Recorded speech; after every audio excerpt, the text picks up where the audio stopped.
얼마 전에 제가 아는 어떤 한 목사님으로부터, 선배 목사님으로부터 제가 전화 한 통을 받은 적이 있습니다.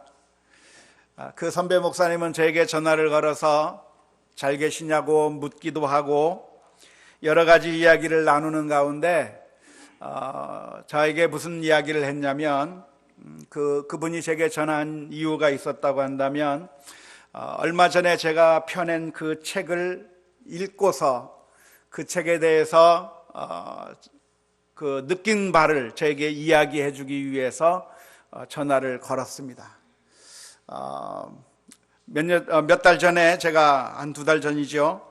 제가 홍성사라고 하는 출판사를 통해서 사람이 여물어 교회가 꽃피다라고 하는 책을 펴낸 적이 있는데 그 목사님께서 그 책을 쭉 읽어보시다가 너무나도 좋고 감동이 되고 동감하는 바가 있어서 책을 읽다가 중간에 제게 전화를 건 겁니다. 그러면서 책 내용이 너무 좋다고, 그런데 빈말로 그 말을 하는 것이 아니라 책의 내용을 하나씩 느낀 것에 대해서 이야기를 해주면서 이것이 너무 좋았다 말하기도 하고, 자기의 교회 성도님 가운데 어렸을 때 부모님이 서원한 문제 때문에 고민한 그런 분이 있었는데 목사님 책을 내가 진작에 읽었으면 그걸 가지고 설명을 해줄 걸 그랬다고 하면서 안타깝다고 이야기하기도 하고, 그리고 칭찬을 잔뜩 해주고서 그리고서 이 책이 좀 많이 보급됐으면 좋겠다 말하고 전화를 그분이 끊었습니다. 제가 그 전화를 받고 제 마음속에 어떤 생각이 들었는 줄 아십니까? 저는 그 전화를 듣고 나서 내가 쓴 책이 정말 잘 썼나 보구나. 정말 내가 쓴 책이 정말 대단한 책이구나 라고 하는 생각이 든 게 아니고요. 어떤 생각이 들었냐면 참 그 목사님 정말 훌륭한 목사님이다, 그런 생각이 들었어요. 사실 그 목사님은 정말 훌륭한 목사님입니다. 저는 그 목사님을 만날 때마다 늘 고개가 숙여지는 목사님입니다. 아마 이름만 대면 여러분도 충분히 아실 수 있는 그런 목사님이라고 생각을 하는데, 그분을 만나면 언제나 칭찬해주고 좋은 점에 대해서 인정해주고 진심으로 축하해주고, 그리고 나이가 많음에도 불구하고 나이가 어린 저를 향해서 깍듯하게 예의 바르게 그렇게 대해주는 그 모습들을 느낄 때마다 참 앞으로 내가 가야 될 길이 너무나도 많구나, 내가 배워야 될 게 너무나도 많구나 하는 것을 늘 느끼게 해주는 그런 목사님인데, 이번에도 제게 전화를 걸어서 한참 책에 대해서 설명을 해줬는데 제가 그 전화를 끊고 난 다음에 어떤 생각이 들었냐면 정말 저 목사님 너무 좋다, 나도 좀 저런 목사님이 됐으면 좋겠다, 내가 배워야 될 게 너무나도 많구나, 그런 생각을 하게 됐습니다. 영국의 문필가이며 나니아 연대기라고 하는 판타지 소설을 쓴 것으로 유명한 C.S. 루이스라고 하는 그 문필가는 시편 사색이라고 하는 책에서 이런 말을 쓴 적이 있습니다. C.S. 루이스가 한 말을 제가 한번 여러분들에게 읽어드리겠습니다. 진실로 겸손하며 도량이 넘고 균형감 있는 사람일수록 칭찬을 많이 하고, 괴짜요 적응하지 못하는 자요 불평만 늘어놓는 사람일수록 칭찬에 인색하다. 훌륭한 비평가는 불완전한 작품 속에서도 칭찬할 점을 찾아내지만 시원찮은 비평가는 끊임없이 금서 목록만을 늘려간다. 건강하고 꾸밈 없는 사람은 아무리 화려한 환경 가운데서 근사한 요리를 두루 경험하며 자랐다 하더라도 소박한 음식에서 칭찬거리를 찾아낸다. 반면 소화불량 환자는 늘 까다롭게 구는 속물들은 모든 음식에 대해 트집을 잡는다. 참을 수 없을 정도로 거슬리는 대상과 마주하는 것이 아닌 한 언제나 찬양은 우리의 내적 건강이 밖으로 표출되는 소리이다 라고 이야기를 했습니다. 동감이 되십니까?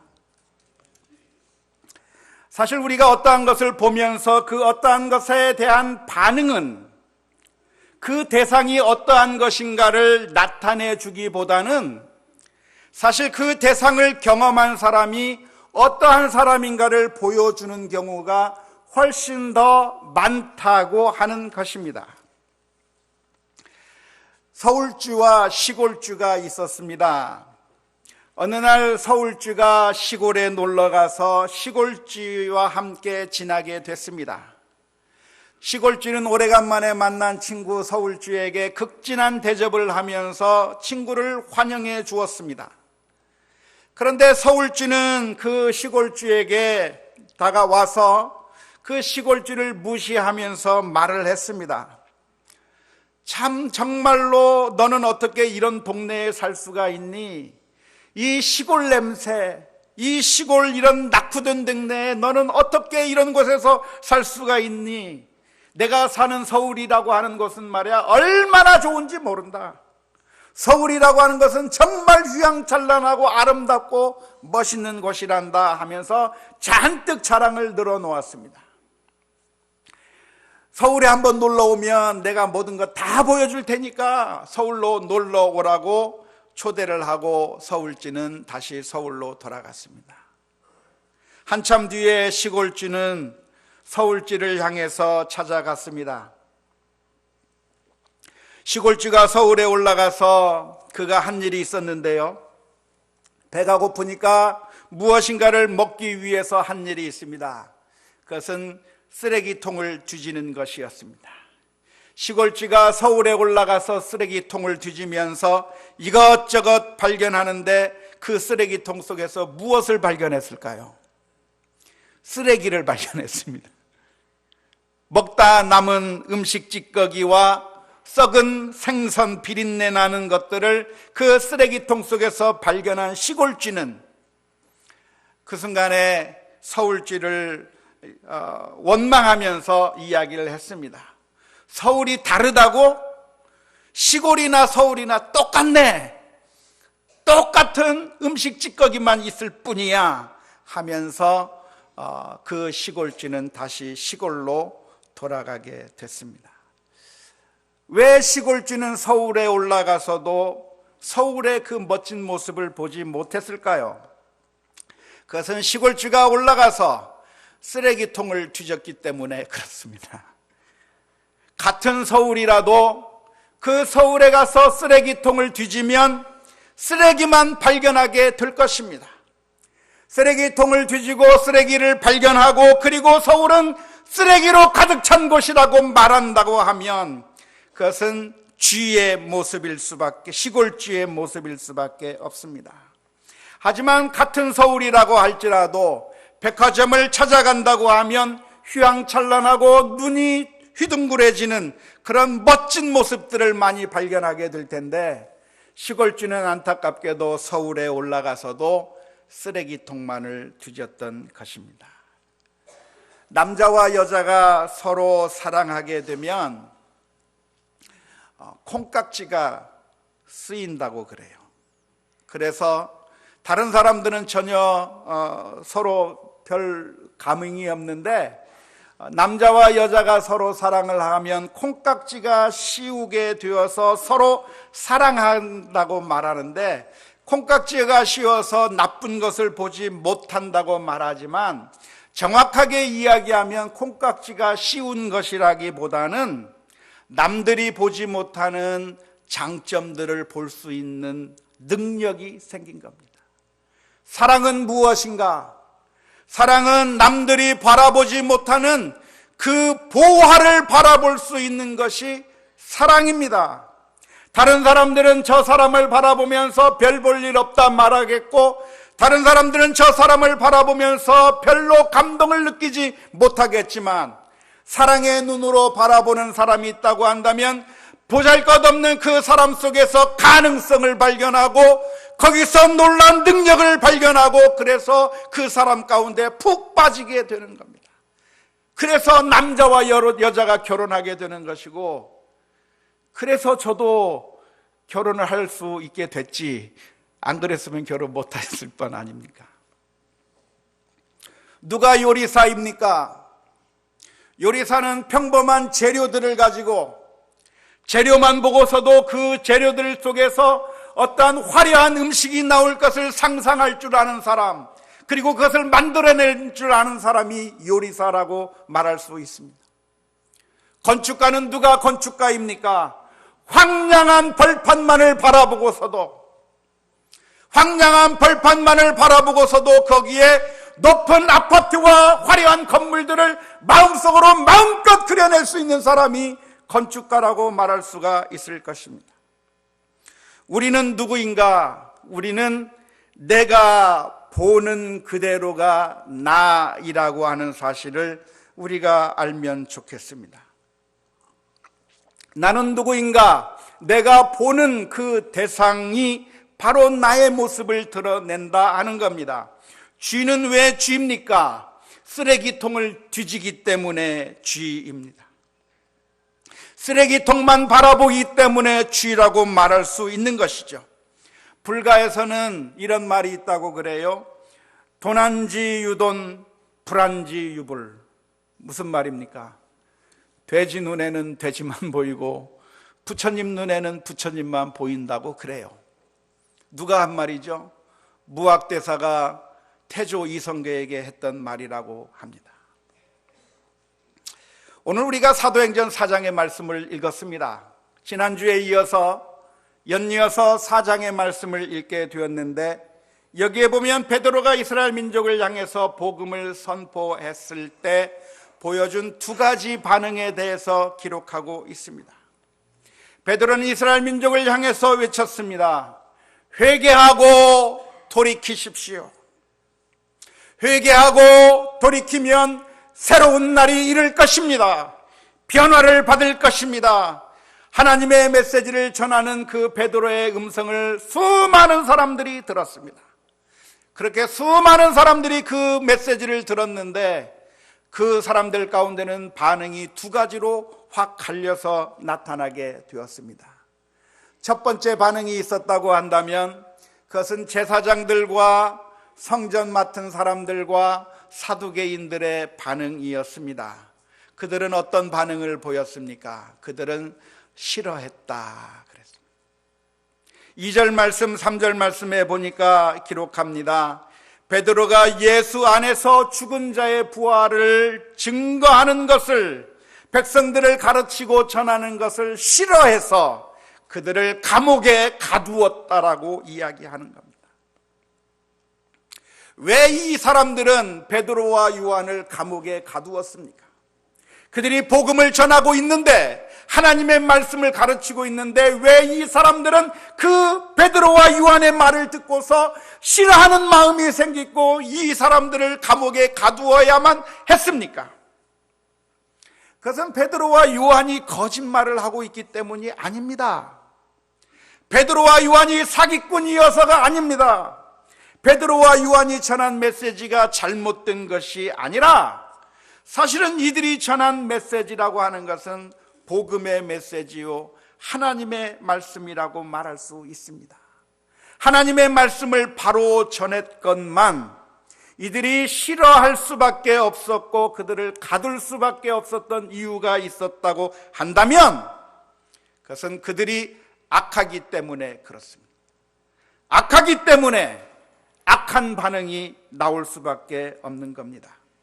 영적인 소화불량 환자는 아무리 하나님의 복음의 진수성찬을 차려놓아도 그 화려한 차려놓은 그 진수성찬들을 거부해버리고 오히려 그 진수성찬을 제공하는 사람을 향해서 싫어하고 욕할 수밖에 없는 것이 영적인 소화불량에 걸린 사람들의 반응이라고 말할 수 있습니다. 눈이 있어도 보지 못하고 귀가 있어도 듣지 못하고 아무리 들어도 이해하지도 못하는 것은 하나님의 심판을 받는 사람들의 대표적인 특징이라고 말할 수가 있습니다. 이건 얼마나 안타까운지 몰라요. 왜냐하면 베드로와 요한이 전한 이 복음의 메시지를 듣기만 한다면, 예수 그리스도의 복음을 듣기만 하고 그리고 그 말씀을 내가 받아들이기만 한다면 놀라운 구원의 역사가 일어날 것이기 때문에 그렇습니다. 예수 그리스도를 믿기만 하면 놀라운 구원의 역사가 나타나는 것이고, 회개하면 죄악을 저질렀던 사람들도 용서를 받을 수가 있고, 아무리 큰 죄를 지어도 은혜가 많으신 하나님 앞에서 용서함을 받을 수 있는, 그리고 새롭게 되는 일이 주 예수 그리스도 안에서 있을 수가 있을 것인데, 말씀을 받아들이지 않고 거부하는 모습을 보이는 것은 얼마나 안타까운 일인지 모릅니다. 치료받을 수 있는데 치료를 거부해버리고, 약을 먹기만 하면 증상이 완화될 수 있고, 약을 먹기만 하면 건강해질 수 있는데 약을 먹지 않아서 결국 죽게 된 사람이 있다고 한다면 얼마나 안타깝겠습니까? 이 약만 먹으면 살 수 있다고 말하고, 수술만 받으면 건강해질 수 있다 말하고, 정말 병원에 와서 치료만 받으면 아무 문제 없이 다 해결될 수 있다고 이야기하는데, 의사를 믿지 못하고 약을 믿지 못하고 아니면 다른 여러 가지 이유 때문에 치료를 거부해버려서 결국 죽어버린다고 한다면 그것처럼 안타까운 일이 어디에 있겠습니까? 신문에 났던 기사입니다.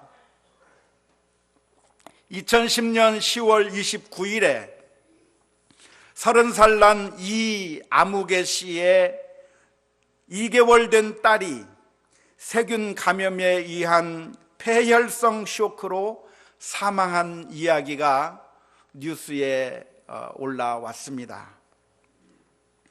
이 사람이 어떤 유명한 연예인도 아니고 정치인도 아니고 어떤 이름을 대기만 하면 알 수 있는 그런 유명인이 아닌데, 그 사람의 2개월 된 딸이 죽었다고 신문에 나는 것은 이상한 일입니다. 물론 2개월 된 아이가 죽는 것은 그렇게 흔하지 않은 일이기는 하지만, 그렇다고 해서 없는 일도 아니기 때문에 사실 기사화될 일은 아니지만, 이 사람의 이야기가 기사화된 이유가 있다고 한다면 그 아이가 죽은 것은 그냥 단순히 죽은 것이 아니라 치료를 거부해서 죽었기 때문에 그렇습니다.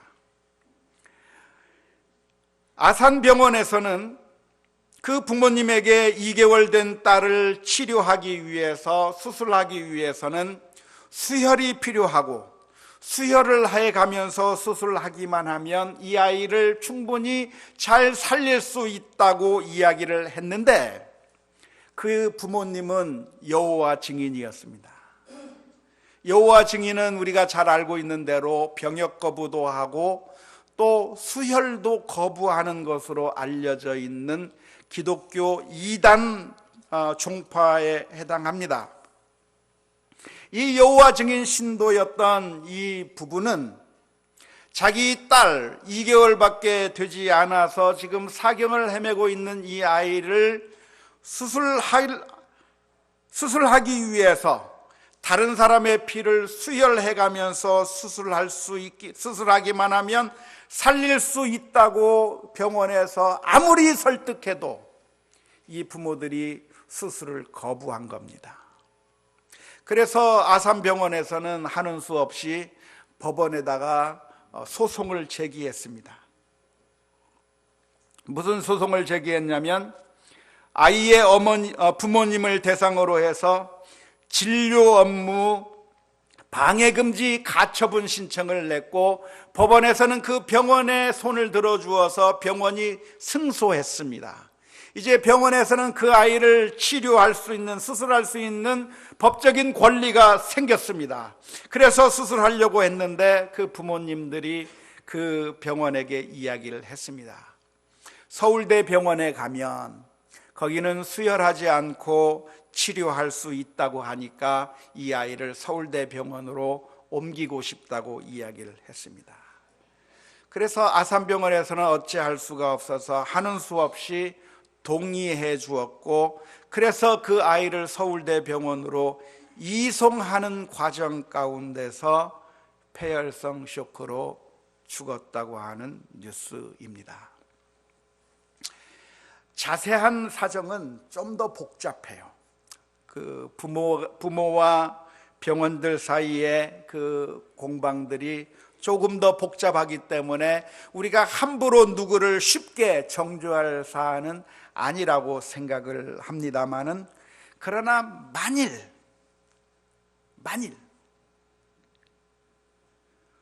잘못된 신념 때문에 수혈을 해서 수술하기만 하면 살릴 수 있음에도 불구하고 그 잘못된 신념 때문에 수혈하지 못하고 수술하지 못하고 그래서 그 아이가 죽었다고 한다면 그것처럼 어처구니 없는 일이 없을까요?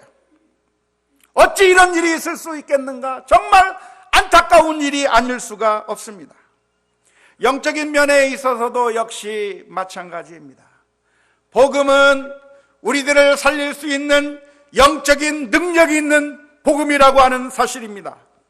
우리가 그 메시지를 받아들이기만 하면, 예수 그리스도를 나의 주 나의 하나님으로 고백하고 내 죄를 고백하기만 하면 하나님께서 우리를 살려주시고 영원한 천국을 약속해 주시는 그런 놀라운 구원의 약속이 우리들에게 있는데, 그것을 거부하고 있다고 한다면 그것처럼 아쉬운 일은 없을 것입니다. 안타깝게도 오늘 본문의 말씀을 보면 제사장들과 선전 맡은 자들과 사두개인들은 베드로의 복음 전하는 그 메시지를 듣고서 부정적인 반응을 보였고, 결국 안타깝게 그들은 멸망하고 말았다고 하는 것을 우리는 너무나도 잘 압니다. 두 번째 반응이 오늘 본문의 말씀 가운데 기록되어 있습니다. 두 번째 반응은 사람들이 베드로의 그 메시지를 듣고서 회개하고 예수 그리스도를 영접한 것입니다. 4절 말씀해 보니까 그날 베드로의 메시지를 듣고서 예수님을 믿기로 작정한 사람이 무려 5,000명 정도 되었다고 기록하고 있습니다. 남자들만 숫자를 센 것이니까 훨씬 더 많은 수많은 사람들이 베드로의 메시지 그 한마디를 듣고서 그들이 예수님을 믿기로 작정하고 구원을 얻는 놀라운 구원의 역사가 일어났다고 오늘 성경 말씀은 기록하고 있습니다. 아주 대단한 결과죠. 대단한 그 능력을 오늘 본문의 말씀 가운데서 보게 되었습니다. 어떻게 해서 이 수많은 사람들은 예수님을 영접하게 되었고 그 베드로의 메시지를 듣고서 회개할 수가 있었겠습니까? 그것은 베드로의 메시지가 아주 뛰어난, 아주 훌륭한 연설이고 설교였기 때문이 아닙니다. 베드로의 능력이, 영적인 파워가 대단했기 때문에도 아닙니다. 이 점에 대해서 우리는 베드로가 했던 말에 주목할 필요가 있습니다. 사도행전 3장 12절 말씀해 보면 베드로가 이렇게 이야기했습니다. 사도행전 3장 12절의 말씀, 베드로가 이것을 보고 백성에게 말하되 이스라엘 사람들아, 이 일을 왜 놀랍게 여기느냐? 우리 개인의 권능과 경건으로 이 사람을 걷게 한 것처럼 왜 우리를 주목하느냐? 베드로에게 능력이 있어서 안전병이를 일으킨 것도 아니고 베드로에게 능력이 있어서 5,000명이나 되는 사람들이 믿은 것도 아닙니다. 이것은 원천적으로 하나님의 은혜라고 하는 사실을 믿을 수 있기를 주님의 이름으로 축원합니다. 이들은 똑같이 메시지를 들었습니다. 제사장들과 그리고 성전 맡은 자들과 사두개인들과 똑같이, 아니 어떤 사람들은 그들보다 훨씬 더 먼 거리에서 듣느라고 그 베드로의 말을 제대로 듣지 못했을런지도 모릅니다. 하지만 똑같은 메시지를 들었는데도 어떤 사람들은 베드로가 복음 전하는 것을 싫어하고 그 베드로를 감옥에 가둔 사람이 있는가 하면, 어떤 사람은 그 메시지를 듣고 회개하고 예수 그리스도를 영접하여 구원받는 하나님의 백성이 되었다고 하는 것입니다. 오늘 저와 여러분들은 어떤 결단을 하기를 원하십니까? 원하기는 저와 여러분들은 예수 그리스도의 복음을 마음속에 영접하고 예수님을 나의 주로 고백하여서, 그래서 구원받는 하나님의 백성들이 다 될 수 있기를 주님의 이름으로 축원합니다. 문제는 우리의 모습이 천성적으로 나쁘다는 거예요. 문제가 뭐냐면 우리들의 품성이 건강하고 영적으로 깨어 있어서 하나님의 말씀에 잘 반응할 수 있는 사람이면 얼마나 좋겠습니까? 그래서 말씀을 들을 때 그 말씀을 내가 받아들이고 나의 것으로 만들고 그 안에서 은혜를 누릴 수 있다면 얼마나 좋겠습니까? 하지만 안타깝게도 우리는 대부분 품성적으로 천성적으로 악한 것이 우리들의 모습입니다. 따라서 태생적으로 악하기 때문에 사실 좋은 반응이나 선한 반응을 보이는 것이 우리들에게 어렵다고 하는 것이 문제입니다. 영적으로 소화불량에 걸린 사람들처럼 복음이라고 하는 진수성찬 앞에서도 트집을 잡는 것이 우리들의 모습이 아닐 수가 없습니다. 그래서 오늘 저와 여러분들에게 절실하게 필요한 것이 있다고 한다면 예수 그리스도의 은혜입니다. 우리에게는 모두 하나님의 은혜가 필요합니다. 하나님의 은혜가 우리의 마음밭에 뿌려져야, 그래야 우리의 마음이 복음을 받아들일 수 있는 것이고, 성령의 단비가 우리의 심령 가운데 내려져야, 그래야 우리의 심령이 열려서 하나님의 말씀을 받을 수가 있게 될 것입니다. 마른 땅에서는 아무것도 자랄 수 없기에 하나님의 은혜의 단비가 우리의 마음속에 내려져야, 그래서 우리의 마음이 복음의 씨앗을 받아들일 수 있고, 복음의 씨앗을 받아들일 때 30배, 60배, 100배의 결실함들이 나타나게 될 것입니다. 따라서 오늘 저와 여러분들에게 정말 필요한 것이 있다고 한다면 하나님 앞에 엎드려 기도하는 일이 필요합니다. 주여, 나의 마음을 바꾸어 주옵소서. 내 자신의 모습을 진단해 보시고, 내가 영적인 소화불량에 걸렸는가? 아니면 내가 건강한 사람인가를 스스로 진단해 보시고, 만일 내가 소화불량에 걸린 사람이라고 한다고 하면 주여, 성령의 은혜를 부어주셔서 이 연약한 자를 바꾸어 주옵소서. 대제사장과 성전 맡은 자들과 서기관과 같이 반응하지 말게 하시고, 5,000명의 무리들이 복음을 듣고 반응했던 것과 같이 우리가 반응할 수 있게 해달라고 하나님 앞에 기도하며 나아가는 우리 모두가 다 될 수 있기를 주님의 이름으로 축원합니다.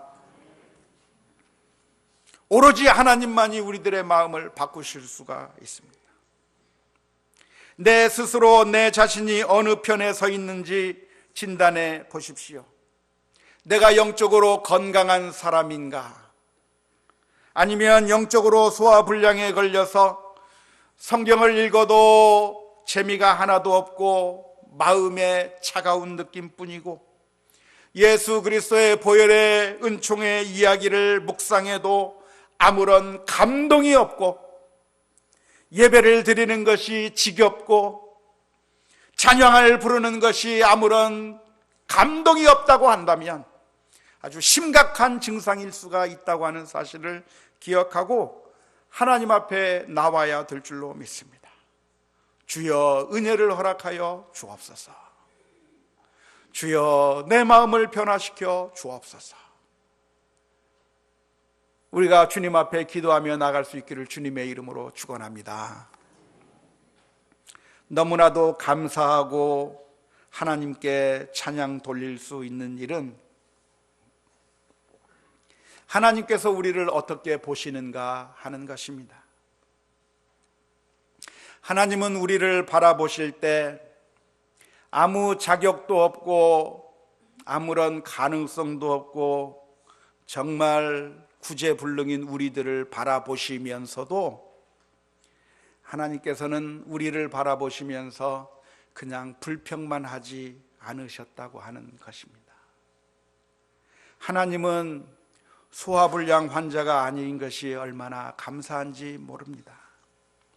하나님께서는 우리들을 바라보시면서 아무런 가망성이 없음에도 불구하고 이거 쓸모없는 인간이구나 판단해버리고 저 쓰레기장으로 내어 던진 것이 아니라 하나님께서는 구제불능인 우리를 소중하게 여기시고 사랑해 주셨습니다. 우리를 소중하게 여기시는데 얼마나 소중하게 여기셨냐면 그 아들 예수 그리스도를 내어주셔도 될 만큼, 아니 아들 예수 그리스도보다도 더 우리를 사랑하셔서 우리를 붙드시기 위해서 그 아들을 십자가에 내어주신 것이 하나님의 놀라운 사랑이십니다. 우리의 모습만 살펴보면 구제불능인 모습이지만 하나님께서는 우리를 그냥 내버려 두시지 아니하고 끝까지 품으신 하나님의 사랑을 기억하십니까? 예전에 MBN 황금알이라고 하는 프로그램에서 황수관 박사가 했던 명강연이 하나 있습니다. 어머니에 대한 강연인데 아마 많은 분들이 그 동영상을 보셨을 거라고 생각을 합니다. 황수관 박사가 어렸을 때 홍역을 앓은 적이 있었다고 합니다. 우리나라 예전에 참 질병들이 많았었잖아요. 그래서 황수관 박사가 아주 어렸을 때, 아마 몇 살 안 됐을 때였을 거라고 생각이 드는데요, 홍역을 앓기 시작해서 거진 죽게 되었을 때 일이었다고 합니다. 황수관 박사의 아버지는 이미 의식을 잃어버리고 미동도 하지 않고 있는 그 황수관 박사를 보면서 이제 이 아이가 다 죽었구나, 그러면서 이 아이를 땅에 파묻기 위해 지게와 삽과 가마니를 가지고 와서 그 아이를 땅에 묻으려고 준비하고 있었습니다. 하지만 그 황수관 박사의 어머니는 홍역을 앓고 온몸에 그 고름이 나오고 모든 것에 다 종기 같은 게 생기고, 그리고 힘이 하나도 없고 의식조차도 없고 미동도 하지 않는 그 황수관 박사를 안고서 그 아이를 향해서 눈물을 흘리면서 하나님 앞에 기도를 하는 겁니다. 그러니까 그 아버지가 어머니를 향해서 소리를 쳤습니다. 죽은 자식 안고 있으면 뭐 하느냐고, 빨리 내놓으라고, 갖다 내가 산에 묻고 오겠다고 이야기를 했습니다. 아버지는 그 어머니를 향해서 이야기했습니다. 부모 앞서 죽는 자식은 자식도 아니라고, 빨리 내놓으라고 내가 가서 이 아이를 묻고 오겠다고 이야기를 했습니다. 그런데 어머니는 그 다 죽은 그 황수관 박사를 가슴에 안고 하나님께 기도하는 거예요. 하나님, 만일 하나님께서 살아계시다고 한다면 이 아이를 좀 제발 살려주세요. 눈물을 흘리면서 이 아이를 살려달라고 울부짖으면서 그렇게 기도하다가 이 황수관 박사의 어머니가 혀로 얼굴을 핥기 시작하는 거예요. 이미 그 얼굴에는 종기가 나 있고 고름이 나는 그 얼굴을 혀로 핥으면서 이 아이를 좀 살려달라고 울부짖으면서 그 아이의 얼굴을 핥았을 때 놀랍게도 그 아이에게 생기가 돌기 시작하고 손가락이 움직이기 시작하면서 결국 살아나는 일이 있었다고 황수관 박사가 이야기하는 것을 들었습니다. 사랑하는 성도 여러분, 하나님께서 우리를 바라보시는 모습이 바로 그 모습입니다. 우리의 모습은 구제불능의 상태고 늘 죄를 짓고 늘 악한 생각을 하고 많은 허물밖에 없어서 하나님께서 구제불능이다 생각할 수밖에 없는 우리들의 모습인데, 우리 주님께서는 우리를 바라보실 때 이제 다 소용없다 말하고 쓰레기장에 던져버린 것이 아니라 우리를 끝까지 사랑하셔서 우리를 구원해 주시고 하나님의 자녀 삼아 주시고 하나님의 그 놀라운 은혜의 자리로 우리를 불러주신 것이 바로 하나님의 놀라운 사랑입니다. 사랑하는 성도 여러분, 오늘 저와 여러분들은 하나님의 놀라운 은혜를 받은 사람들인데 영적인 소화불량에 걸려 하나님의 은혜를 외면하고 살 것이 아니라 날마다 하나님의 은혜를 바라보며 그 은혜에 반응하며 믿음으로 승리하며 살아가는 우리 모두가 다 될 수 있기를 주님의 이름으로 축원합니다. 우리 함께 같이 찬양하겠습니다. 빈들의 마른 불같이